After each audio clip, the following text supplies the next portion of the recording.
আমরা এমন কিছু করব না যেগুলো সুন্নাহ বহির্ভূত, যেগুলোর কারণে আল্লাহর হাবিব সাল্লাল্লাহু আলাইহি সাল্লাম নারাজ হয়। সেগুলো হচ্ছে আল্লাহর হাবিব সাল্লাল্লাহু আলাইহি সাল্লাম যেগুলো করে নাই সেগুলো আমরা করতে পারবো না। আমাদের দেশের মধ্যে আল্লাহর হাবিব সাল্লাল্লাহু আলাইহি সাল্লামের মিলাদকে কেন্দ্র করে বাড়াবাড়িও হয়ে যায়, ছাড়াছাড়িও হয়ে যায়। কেউ কেউ আল্লাহর হাবিব সাল্লাল্লাহু আলাইহি সাল্লামের মিলাদকে মানেই না, আর কেউ কেউ আছে আল্লাহর হাবিব সাল্লাল্লাহু আলাইহি সাল্লামের মিলাদকে কেন্দ্র করে সমাজে সমাজে রেলি করে এবং তারা বিরিয়ানি এবং পোলাও রান্না করে খায়। এগুলো কিন্তু ইসলাম সমর্থন করে না। আল্লাহর হাবিব সাল্লাল্লাহু আলাইহি সাল্লাম 63 বছর জিন্দেগিতে তার জন্মদিন কোন বছর পালন করেছে এটা সহিহ গ্রন্থের মধ্যে কোন হাদিসের মধ্যে একটা লাইনেও কেউ দেখাতে পারবে না। এবং আল্লাহর হাবিব সাল্লাল্লাহু আলাইহি সাল্লামের সত্যিকারের প্রেমিক ছিলেন আল্লাহর হাবিব সাল্লাল্লাহু আলাইহি সাল্লামের সাহাবীগণ। তারা আল্লাহর হাবিব সাল্লাল্লাহু আলাইহি সাল্লামের জন্য নিজের জানটা পর্যন্ত বিলিয়ে দিয়েছেন। তারা আল্লাহর হাবিব সাল্লাল্লাহু আলাইহি সাল্লামের জন্য নিজের ঘর ত্যাগ করেছেন। তারা আল্লাহর হাবিব সাল্লাল্লাহু আলাইহি সাল্লামের জন্য নিজের স্ত্রী ত্যাগ করেছেন। তারা তাদের জীবনের মধ্যে সওয়ালাত সাহাবী কোনোদিন এই জন্মদিন পালন করে নাই। এবং আল্লাহর হাবিব সাল্লাল্লাহু আলাইহি সাল্লামের পরে তাবিঈন, তবে তাবিঈন তারাও এরকম মিলাদুন নবীর নামে রেলি এগুলো তারা কোনোদিন পালন করে নাই।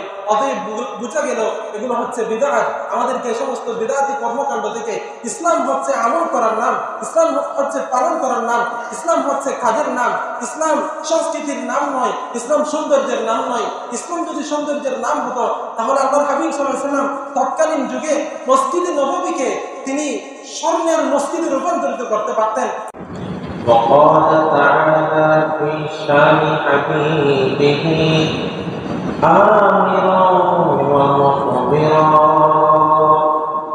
إن الله وملائكته يصلون على النبي يا أيها الذين آمنوا صلوا عليه وسلموا تسليما সবাই মহব্বতের সাথে করি আল্লাহুম্মা সাল্লি আলা সাইয়্যিদিনা মাওলানা মুহাম্মদ ওয়া আলা আলিহি সাইয়্যিদিনা মাওলানা মুহাম্মদ محمد بشر ليس كالبشر يقوت حجر ليس كالحجر سبحانك لا علم لنا إلا ما علمتنا إنك أنت العليم الحكيم محمد याकर कुफर को मिटाया कुफर को मिटाकर सदाकत बताया ला इलाहा इल्लल्लाह ला इलाहा इल्लल्लाह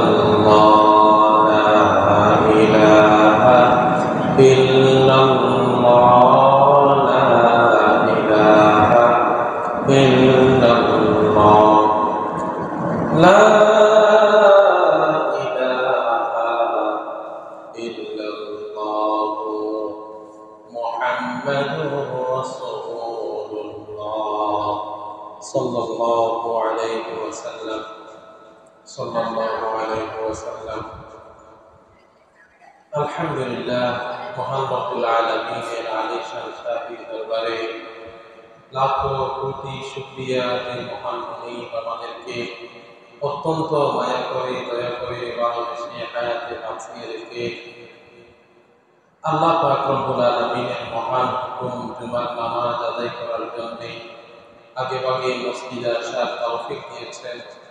সেই জন্য সেই মহান মুনিবের আলিশান শাহী দরবারে অন্তরের অন্তঃস্থল থেকে মহব্বতের সাথে ভক্তি সহকারে উচ্ছ্বসিত কণ্ঠে সমস্বরে একবার কালিমাতুশ শুকর পাঠ করি আলহামদুলিল্লাহ। আমাদের জীবনের ক্ষণস্থায়ী হায়াত বরফের মতো নদীর স্রোতের মতো গলে যাচ্ছে। উমরে খুদে পঞ্চ মেসাদে আবে জো আবে রফতা বাজে দিয়ে আয়াত নজো জমানা বয়াক্ষা লেরাক্তা নাকি বুঝিষ্টা জমানা ফেরাতা নাকি। আমাদের জীবনের প্রতিটি মুহূর্ত, প্রতিটি সেকেন্ড, প্রতিটি সময় বরফের মতো, নদীর স্রোতের মতো শেষ হয়ে যাচ্ছে, বরফের মতো গলে যাচ্ছে। যে একটি মিনিট আমাদের হায়াত থেকে চলে যাচ্ছে সেটা আর কখনো ফিরে আসবে না। নদীর স্রোত যেমন ফিরে আসে না, তদুরূপ আমাদের হায়াত থেকে যে সময় চলে যাচ্ছে সেটা আর কোনোদিন ফিরে আসবে না। বছর মাসের মতোই শেষ হয়ে যাচ্ছে। এখন যেই মাস চলতেছে হিজরি মাস হিসেবে, সেই মাসের নাম হচ্ছে রবিউল আউয়াল মাস। কোন মাস? রবিউল আউয়াল মাস। এই মাস হচ্ছে আমাদের প্রত্যেকের আস্থার প্রতি, আমাদের প্রত্যেকের হৃদয়ের মণিকোঠায় যার স্থান, আমাদের প্রত্যেকের প্রিয়, আমাদের প্রত্যেকের মহাব্বতের প্রিয় মানুষ, পৃথিবীর ইতিহাসের সর্বশ্রেষ্ঠ মহামানব, আকায়ে নামদার তাজদার মদিনা, সাইয়্যিদুল মুরসালিন, খাতামুন নবিয়্যিন, তাজদার মদিনা, বিশ্বনবী, শ্রেষ্ঠ নবী হযরত মুহাম্মদ সাল্লাল্লাহু আলাইহি ওয়াসাল্লামের জন্মের মাস। এই মাস হচ্ছে আমাদের নবীর জন্মের মাস। এই মাস আসলে মুসলমানদের অন্তরে রাসূলের ভালোবাসা বেড়ে যায়, রাসূলের মহব্বত বেড়ে যায়। এই মাস আমাদের নবীর জন্মের মাস। যেই নবী হচ্ছে সারা পৃথিবীর জন্য রহমত স্বরূপ। আমাদের নবী সাল্লাল্লাহু আলাইহি ওয়াসাল্লামের জন্ম, এটা হচ্ছে এক মুআজিজা ছিল। আমাদের নবীর জন্মের মাধ্যমে আল্লাহ পাক রব্বুল আলামিন পৃথিবী থেকে বর্বরতা, অন্ধকার, মহামারী, হানাহানি, অনাচার এগুলোকে দূরীভূত করেছেন। পৃথিবীটা যখন অন্ধকারে নিমজ্জিত ছিল, মানুষগুলো যখন পশু পাখিতে রূপান্তরিত হয়ে গিয়েছিল, হিংস্রর চেয়ে যখন মানুষগুলো খারাপ হয়ে গিয়েছিল, সেই সময়কে বলা হয় জাহিলিয়াতের যুগ। সেই সময়ের মানুষগুলো ছিল আকারে মানুষ, প্রকারে পশু, আসলে তারা গাধা। আল কোরআনের পরিভাষায় বালহুমাদল খারা, তারা পশুর চেয়ে নিকৃষ্ট ছিল। তাদের ব্যাপারে আছে তারা ছোট্ট ছোট্ট বিষয়কে কেন্দ্র করে বাইরে বাইরে এক এলাকা আরেক এলাকার সাথে যুগ যুগ ধরে ঝগড়া বিবাদে লিপ্ত থাকত।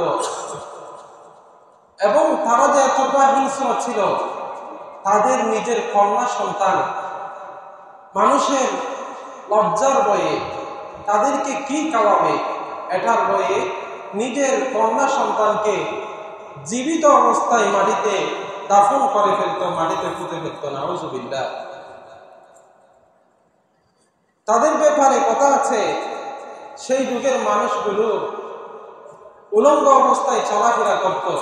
শুধু তাই নয়, তারা কাবা শরীফের মধ্যে 360টি মূর্তি স্থাপন করে সেইগুলোকে উলঙ্গ অবস্থায় তওয়াফ করত। নাউযুবিল্লাহ। তারা পশুর মতো যেখানে সেখানে জিনা ব্যভিচারের মধ্যে লিপ্ত হয়ে যেত।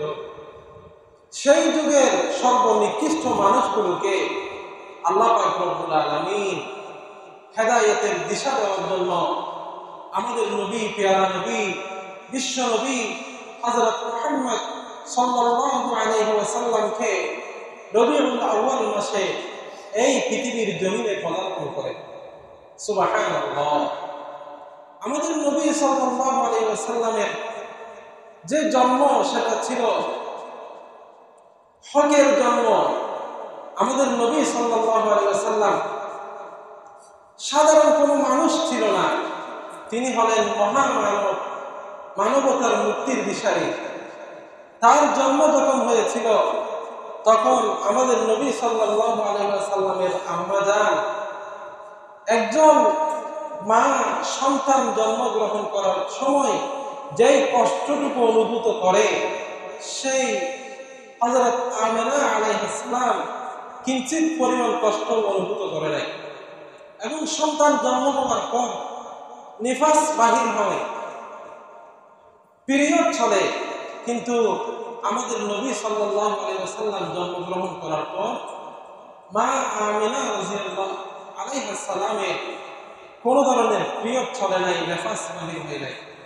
এবং সন্তান যখন মায়ের পেটে থাকে তখন মাদের বিভিন্ন ধরনের কষ্ট ক্লেশ সহ্য করতে হয়, বমি বমি ভাব এবং খানা খেতে পারে না, অনেক কিছু তাদের উপলব্ধি করতে হয়।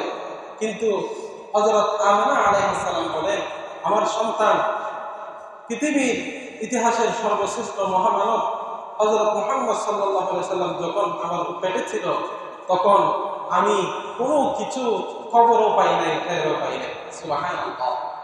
আমাদের নবী সাল্লাল্লাহু আলাইহি সাল্লামের জন্ম হয়েছে মানে পৃথিবীর সমস্ত অন্ধকার, পৃথিবীর সমস্ত বাতিল শক্তি, পরাশক্তি দশে যাওয়ার একটা ইঙ্গিত ছিল। আমাদের নবী সাল্লাল্লাহু আলাইহি সাল্লাম যেদিন জন্মগ্রহণ করেছে সেই দিন পারস্য সম্রাটের যে রাজপ্রাসাদ ছিল সেই রাজপ্রাসাদের কিছু পাথর থরথর করে পড়ে গিয়েছে। তারা পরে জানতে পারলো আজকে এমন একজন মহামানব এসেছে যিনি এই সমস্ত খ্রিস্টান এবং পারস্য সাম্রাজ্যকে ধ্বংস করে ফেলবে। এবং যুগ যুগ ধরে মূর্তি পূজকরা, অগ্নি পূজকরা যেই আগুন প্রজ্বলিত করে রেখেছিল আমাদের নবী সাল্লাল্লাহু আলাইহি সাল্লামের জন্মের সাথে সাথে সেই অগ্নিমণ্ডপের আগুনগুলো নিভে গেল।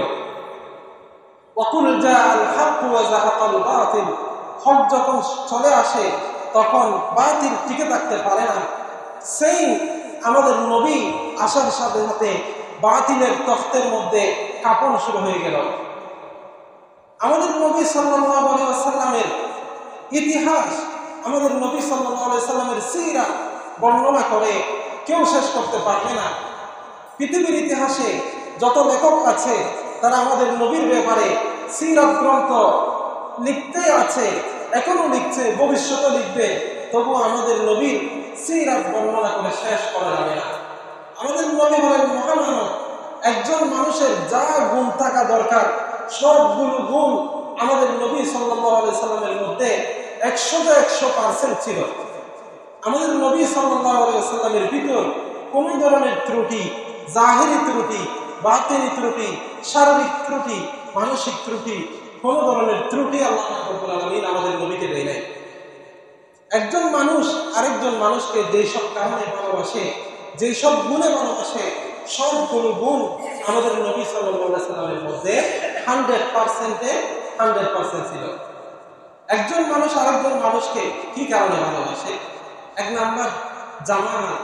একজন মানুষ আরেকজন মানুষকে সৌন্দর্যের কারণে ভালোবাসে। কোনো মানুষ যদি সুন্দর হয় বা কোনো পুরুষ আরেকজন মেয়েকে কি জন্য বিয়ে করে? সে সৌন্দর্য দেখে একজন মানুষ আরেকজন মানুষকে ভালোবাসে। আমাদের নবী সাল্লাল্লাহু আলাইহি সাল্লাম হচ্ছে পৃথিবীর ইতিহাসের সর্বশ্রেষ্ঠ সুন্দর মহামানব ছিলেন। সুবহানাল্লাহ। লানা শামসুন ওয়ালিল আফাকি শামসুন ওয়া শামসি আফযালু মিন শামসিস সামাই ফাইন্না আশ-শামসা তাতলু বা'দাল ফাজর ওয়া শামসি তাতলু বা'দাল ইশা। হযরত আয়েশা রাদিয়াল্লাহু তাআলা আনহা, আল্লাহর হাবিব সাল্লাল্লাহু আলাইহি ওয়াসাল্লামের স্ত্রী, তিনি বলেন পৃথিবীর একটা সূর্য আছে আর আমার একটা সূর্য আছে, সেটা হচ্ছে আমাদের নবী সাল্লাল্লাহু আলাইহি ওয়াসাল্লাম। তিনি যখন রাত্রে ঘরের মধ্যে ঢুকত তখন পুরো ঘরটাই আলোকিত হয়ে যেত। সুবহানাল্লাহ। উম্মাহাতুল মুমিনিনগণ বর্ণনা করেন আমরা আল্লাহর হাবিব সাল্লাল্লাহু আলাইহি ওয়াসাল্লামের সৌন্দর্যের ফোকাসের মধ্যে সুই দিয়ে নিজের কাঁটাগুলো চিনাই করে ফেলতাম। সুবহানাল্লাহ। তাহলে আমাদের নবী সাল্লাল্লাহু আলাইহি ওয়াসাল্লাম ছিল পৃথিবীর ইতিহাসের সর্বশ্রেষ্ঠ সর্বসুন্দর মহামানব। সৌন্দর্যের মধ্যে কোনো কমতি ছিল না। মানুষ সৌন্দর্যের কারণে ভালোবাসে। যদি সৌন্দর্যের কারণে যদি ভালোবাসতে হয় তাহলে এক নম্বরে ভালোবাসতে হবে আমাদের নবী সাল্লাল্লাহু আলাইহি ওয়াসাল্লামকে। দুই নম্বর হচ্ছে কামাল। কামালের কারণে একজন মানুষ আরেকজন মানুষকে ভালোবাসে, অর্থাৎ গুণ দেখে। কোনো মানুষের ডিগ্রি যদি থাকে, কোনো মানুষের গুণ যদি থাকে, তাহলে গুণের কারণে একজন মানুষ আরেকজন মানুষকে ভালোবাসে। আর আমাদের নবী সাল্লাল্লাহু আলাইহি সাল্লাম হচ্ছে পৃথিবীর ইতিহাসের সবচেয়ে বেশি গুণ সম্পন্ন মানুষ আমাদের নবী সাল্লাল্লাহু আলাইহি সাল্লামকে আল্লাহ তাআলা যেই ইলম দিয়েছেন, যেই হিকমত দিয়েছেন, অন্যান্য মানুষকে তার কিঞ্চিত পরিমাণ পর্যন্ত দেয় নাই। অতএব গুণের ক্ষেত্রে যদি একজন মানুষ আরেকজন মানুষকে ভালোবাসতে হয়, তাহলে আমাদেরকে আল্লাহর হাবিব সাল্লাল্লাহু আলাইহি সাল্লামকে এক নম্বরে ভালোবাসতে হবে। 3 নম্বর হচ্ছে নাওয়াল। একজন মানুষ আরেকজন মানুষকে ভালোবাসে ইহসানের কারণে। আপনি যদি আরেকজন মানুষকে সহযোগিতা করেন, ইহসান করেন, দয়া করেন, সাহায্য করেন, তাহলে আপনি তাকে অটোমেটিক্যালি ভালোবাসা শুরু করে দিবেন। আর আমাদের নবী সাল্লাল্লাহু আলাইহি সাল্লাম আমাদের উপর সবচেয়ে বেশি ইহসান করেছেন, সেটি হচ্ছে আল্লাহ পাক রব্বুল আলামিন আমাদের নবী সাল্লাল্লাহু আলাইহি সাল্লামকে সারা পৃথিবীর জন্য রহমত স্বরূপ বানিয়েছেন। এবং আমাদের নবী সাল্লাল্লাহু আলাইহি সাল্লামের ব্যাপারে হাদিস শরীফের মধ্যে আছে, লাউলা কালামা খালাকাতুল ইনসান, যদি আল্লাহ পাক রব্বুল আলামিন আমাদের নবী সাল্লাল্লাহু আলাইহি সাল্লামকে যদি সৃষ্টি না করতেন, তাহলে পৃথিবীতে আসমান জমিন কোনো জিন ইনসানকে সৃষ্টি করতেন না।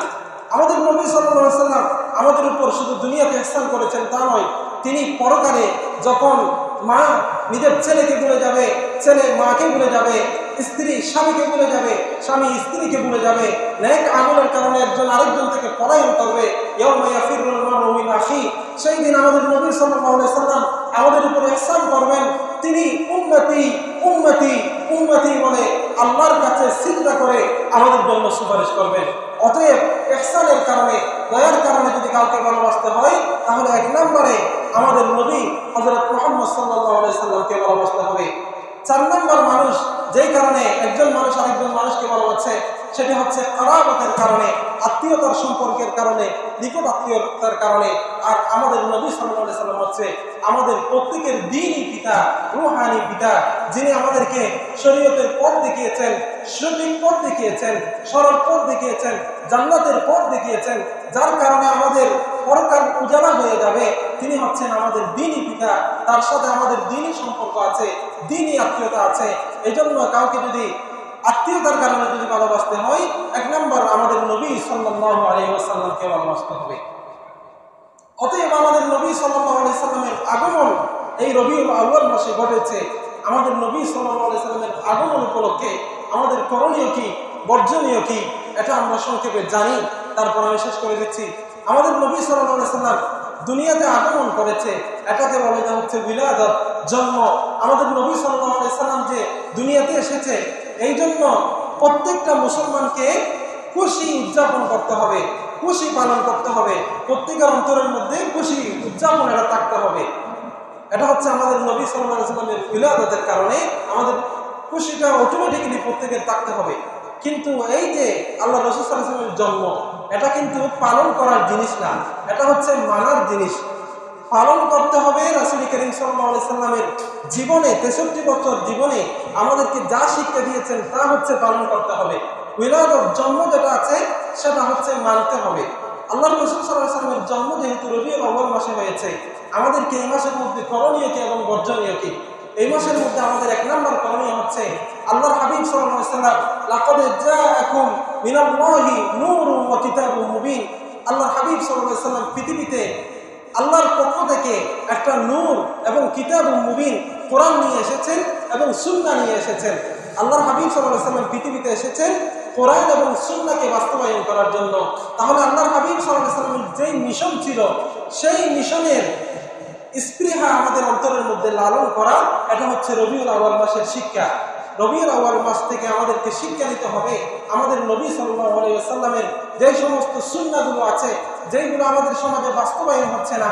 আমরা আল্লাহ রাসূল সাল্লাল্লাহু আলাইহি ওয়াসাল্লামের সুন্নাহগুলো যেগুলো মানতেছি না, দাড়ি রাখা, আল্লাহর হাবিব সাল্লাল্লাহু আলাইহি ওয়াসাল্লামের শিখানো পদ্ধতি মতো নিজের পুরো দিনকে, নিজের সামাজিক জীবন, পারিবারিক জীবন, রাষ্ট্রীয় জীবন, নিজের বউ বাচ্চাদেরকে চালানো, সবকিছু আল্লাহর হাবিব সাল্লাল্লাহু আলাইহি ওয়াসাল্লামের সুন্নাহ মতো চলা, এটাই হচ্ছে রবিউল আউয়াল মাসের মেইন শিক্ষা। আমাদেরকে আল্লাহর হাবিব সাল্লাল্লাহু আলাইহি ওয়াসাল্লামের সুন্নাহগুলো পালন করতে হবে। তাহলেই বুঝে যাবে আমরা আল্লাহর হাবিব সাল্লাল্লাহু আলাইহি ওয়াসাল্লামের প্রকৃত আশিক, প্রকৃত প্রেমিক। কারণ যে যাকে ভালোবাসে তার কথাগুলো সে আমল করে, সে যা বলে তাই সে আমল করার চেষ্টা করে। অতএব আল্লাহর হাবিব সাল্লাল্লাহু আলাইহি ওয়াসাল্লামের সুন্নাহগুলো আমল করাটাই হচ্ছে আল্লাহর হাবিব সাল্লাল্লাহু আলাইহি ওয়াসাল্লামের ভালোবাসার মূল প্রতীক। এজন্য আমরা আল্লাহর হাবিব সাল্লাল্লাহু আলাইহি ওয়াসাল্লামের সুন্নাহগুলোর মতো নিজের জীবনকে পরিচালনা করার চেষ্টা করব। যদি আপনি আল্লাহর হাবিব সাল্লাল্লাহু আলাইহি ওয়াসাল্লামের একটা সুন্নাহকে যদি ভালোভাবে মজবুতভাবে যদি আঁকড়ে ধরতে পারেন, তাহলে হাদিস শরীফের মধ্যে আছে, মান তামাসসাকা বিসুন্নতি ইনদা ফাসাদি উম্মতি ফালাহু আজরু মিয়াতি শাহীদ। যেই ব্যক্তি সংকটকালীন মুহূর্তে যখন মানুষ পরকাল ভুলে যাবে, দুনিয়ামুখী হয়ে যাবে, আল্লাহর হাবিব সাল্লাল্লাহু আলাইহি ওয়াসাল্লামকে চিনবে না, সেই সময় যে ব্যক্তি আল্লাহর হাবিব সাল্লাল্লাহু আলাইহি ওয়াসাল্লামের সুন্নাহগুলোকে আঁকড়ে ধরবে, তার মর্যাদা হচ্ছে, আল্লাহর হাবিব সাল্লাল্লাহু আলাইহি ওয়াসাল্লাম বলেছেন 100 জন শহীদের যে মর্যাদা, সেই মর্যাদা ওই ব্যক্তি, যেই ব্যক্তি শেষ জামানার মধ্যে আল্লাহর হাবিব সাল্লাল্লাহু আলাইহি ওয়াসাল্লামের সুন্নাহকে আঁকড়ে ধরবে, তাকে দেয়া হবে সুবহানাল্লাহ। অতএব 1 নম্বর রবিউল আউয়াল মাসের করণীয় হচ্ছে আমাদেরকে এই মাসে আল্লাহর হাবিব সাল্লাল্লাহু আলাইহি ওয়াসাল্লামের সুন্নাহগুলো খুঁজে খুঁজে আমল করতে হবে। 2 নম্বর, আল্লাহর হাবিব সাল্লাল্লাহু আলাইহি ওয়াসাল্লামের সিরাত আমাদেরকে পাঠ করতে হবে। আল্লাহর হাবিব সাল্লাল্লাহু আলাইহি ওয়াসাল্লাম কিভাবে ঘুমিয়েছেন, কিভাবে ঘুম থেকে উঠেছেন, কিভাবে পান করেছেন, কিভাবে খেয়েছেন, কিভাবে তিনি মসজিদে গিয়েছেন, কিভাবে তিনি বাজারে গিয়েছেন, তিনি তার সন্তানদের সাথে কিভাবে আচরণ করেছেন, তিনি তার স্ত্রীদের সাথে কিভাবে আচরণ করেছেন, তিনি কেমন রাজা ছিলেন, তিনি কেমন রাষ্ট্রপতি ছিলেন, তিনি কিভাবে রাষ্ট্র পরিচালনা করেছেন, এবং তিনি তার সহপাঠীদের সাথে সহচরদের সাথে কিভাবে আচরণ করেছেন, এইগুলো জানা, এগুলোকে বলা হয় সিরাত। সিরাতের কিতাব অন্ততপক্ষে এই রবিউল আউয়াল মাসে একটা হলেও পাঠ করা। এটা হচ্ছে আমরা যদি আল্লাহর হাবিব সাল্লাল্লাহু আলাইহি ওয়াসাল্লামের ইশকের যদি দাবি করে থাকি, তাহলে আমাদেরকে একটা হলেও সিরাতের কিতাব এই রবিউল আউয়াল মাসের মধ্যে পাঠ করতে হবে। আল্লাহর হাবিব সাল্লাল্লাহু আলাইহি ওয়াসাল্লামের সিরাতের কিতাবের কোনো অভাব নাই। আপনি বাজারে গেলে, লাইব্রেরিতে গেলে অনেকগুলো বাংলায় আল্লাহর হাবিব সাল্লাল্লাহু আলাইহি ওয়াসাল্লামের সিরাতের কিতাব আছে। মাআল মুস্তাফা, সিরাত খাতামুন নবিয়্যিন, আর-রাহিকুল মাখতুম, শামাইল তিরমিজি, এরকম সিরাতের কিতাবের কোনো অভাব নাই। আপনি একটা হলেও আল্লাহর হাবিব সাল্লাল্লাহু আলাইহি ওয়াসাল্লামের সিরাত গ্রন্থ আদ্যপান্ত পড়েন, তাহলে বুঝতে পারবেন আমাদের নবী সাল্লাল্লাহু আলাইহি ওয়াসাল্লামের চরিত্র কেমন ছিল। এবং 3 নম্বর করণীয় হচ্ছে এই মাসে আল্লাহর হাবিব সাল্লাল্লাহু আলাইহি ওয়াসাল্লামের মহব্বত পালন করার জন্য আল্লাহর হাবিব সাল্লাল্লাহু আলাইহি ওয়াসাল্লাম তার জন্মকে কেন্দ্র করে রোজা রেখেছেন। আল্লাহর হাবিব সাল্লাল্লাহু আলাইহি ওয়াসাল্লাম তার জন্মকে কেন্দ্র করে প্রতি সোমবারে রোজা রাখতেন। তাহলে এই মাসে যদি আমাদেরকে আল্লাহর হাবিব সাল্লাল্লাহু আলাইহি ওয়াসাল্লামের ভালোবাসা দেখাতে হয়, তাহলে আমাদেরকেও এই মাসে বেশি বেশি নফল রোজা রাখতে হবে এবং আল্লাহর হাবিব সাল্লাল্লাহু আলাইহি ওয়াসাল্লামের উপর বেশি বেশি দরুদ শরীফ পাঠ করতে হবে। আল্লাহর হাবিব সাল্লাল্লাহু আলাইহি ওয়াসাল্লামের দরুদ শরীফ এটা শুধু মানুষেরা পড়ে তা নয়, বরং কোরআন কারীমের মধ্যে আছে, ইন্নাল্লাহা ওয়া মালাইকাতাহু ইউসাল্লুনা আলান নবী।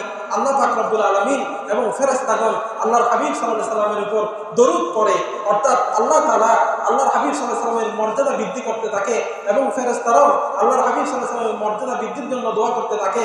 ইয়া আইয়ুহাল্লাযীনা আমানু সাল্লু আলাইহি ওয়া সাল্লিমু তাসলিমা। হে ঈমানদারগণ, তোমরাও আল্লাহর হাবিব সাল্লাল্লাহু আলাইহি ওয়াসাল্লামের উপর বেশি বেশি দরুদ শরীফ পড়ো। যেই ব্যক্তি আল্লাহর হাবিব সাল্লাল্লাহু আলাইহি ওয়াসাল্লামের উপর একবার দরুদ শরীফ পড়ে, মান সাল্লা আলাইহি ওয়াহিদাতান সাল্লাল্লাহু আলাইহি আশারা। আল্লাহ পাক রব্বুল আলামিন যেই ব্যক্তি আল্লাহর হাবিব সাল্লাল্লাহু আলাইহি ওয়াসাল্লামের উপর একবার দরুদ পড়ে, সেটার বিনিময়ে তার আমলনামার মধ্যে 10টা নেকি লিখে দেন এবং 10টা মর্যাদা বৃদ্ধি করে দেন। সুবহানাল্লাহ।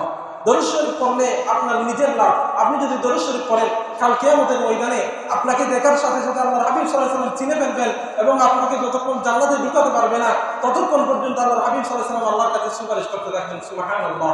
এজন্য এই মাসের শিক্ষা হচ্ছে বেশি বেশি সিরাত গ্রন্থ পাঠ করা এবং বেশি বেশি আল্লাহর হাবিব সাল্লাল্লাহু আলাইহি ওয়াসাল্লামের সুন্নাহগুলো পালন করা, আল্লাহর হাবিব সাল্লাল্লাহু আলাইহি ওয়াসাল্লামের উপর দরুদ শরীফ পাঠ করা এবং আল্লাহর হাবিব সাল্লাল্লাহু আলাইহি ওয়াসাল্লামকে দুনিয়া এবং আখিরাত দান করেছিলেন, কিন্তু আল্লাহর হাবিব সাল্লাল্লাহু আলাইহি ওয়াসাল্লাম আখিরাতকে গ্রহণ করেছেন, দুনিয়াকে গ্রহণ করে নাই। অতএব সংস্কৃতির নামে এই সমস্ত ভণ্ডামি, নিজের আল্লাহর হাবিব সাল্লাল্লাহু আলাইহি ওয়াসাল্লামের সুন্নাহকে পালন না করে র্যালি করা, এগুলো ইসলাম সমর্থন করে না। আমরা এগুলো থেকে বিরত থাকার চেষ্টা করব। আপনি দেখেন বর্তমানেও পৃথিবীর বিভিন্ন মুসলিম দেশের মধ্যে এই সমস্ত মিলাদুন নবীর নামে র্যালি করা এবং মানুষের টাকা হাতিয়ে নেওয়া, আবেগী মুসলমানদের ঈমানকে কিনে নেওয়া, এগুলো কোনো দেশের মধ্যে নাই। তারা যদি আল্লাহর হাবিব সাল্লাল্লাহু আলাইহি ওয়াসাল্লামের বাস্তব প্রেমের কারণে যদি এই সমস্ত মিলাদুন নবীর নামে এগুলো যদি পালন করত, তাহলে তারা কোথায় যাইত? আল্লাহর হাবিব সাল্লাল্লাহু আলাইহি ওয়াসাল্লাম যেখানে শুয়ে আছে মদিনা শরীফ, সেখানে যাইত। কিন্তু মদিনা শরীফে তারা তো যেতে পারবে না, গেলেও জীবনেও এগুলো পালন করতে পারবে না। তারা ছুটে আসে পাকিস্তান থেকে এই বাংলাদেশের মধ্যে এসে শহরে বন্দরের মধ্যে ঘুরে। এগুলো কিন্তু ইসলাম সমর্থন করে না। আমরা আমাদের ছেলে মেয়েদেরকে এই সমস্ত র্যালিতে যাওয়ার জন্য সুযোগ দিব না এবং নিজেরা যাব না। এগুলো হচ্ছে আমাদেরকে পালন করতে হবে। অনেকেই এগুলো নিয়ে অনেক ধরনের বাড়াবাড়ি ছাড়াছাড়ি করে, আপনারা বাড়াবাড়ি করবেন না। কেউ যদি পালন করতে চায় তাহলে তাদের সাথে ঝগড়া করার কোনো দরকার নেই। কারণ ইসলামের নামে কেউ যদি ধর্মের নামে সওয়াবের নিয়তে যদি কোনো একটা কিছু নতুন উদ্ভাবন করে, এটাকে বেদাত বলা হয়। এগুলো কিন্তু অনেকেই জানে না। তারা অনেকেই জানেও নিজের পেট ভর্তি করার জন্য, পেট এবং পকেট ভর্তি করার জন্য এই সমস্ত কাজ এগুলো করে। আমরা প্রত্যেকেই এই সমস্ত কাজ থেকে বিরত থেকে আল্লাহ হাবিব সাল্লাল্লাহু আলাইহি সাল্লাম এই রবিউল আউয়াল মাসে এসেছে, যিনি আমাদের পরকালের আস্থার প্রতীক, যিনি আমাদের জন্য সুপারিশ করবেন। আমরা এই মাসের মধ্যে আল্লাহ হাবিব সাল্লাল্লাহু আলাইহি সাল্লামের সুন্নাহগুলো পালন করার চেষ্টা করব এবং আল্লাহ হাবিব সাল্লাল্লাহু আলাইহি সাল্লামের জীবনী করার চেষ্টা করব। আল্লাহ হাবিব সাল্লাল্লাহু আলাইহি সাল্লাম কিভাবে নিজের জীবন যাপন করেছেন সেভাবে আমরা যেন চলতে পারি, এই স্পৃহা আমরা এই রবিউল আউয়াল মাস থেকে নেওয়ার চেষ্টা করব।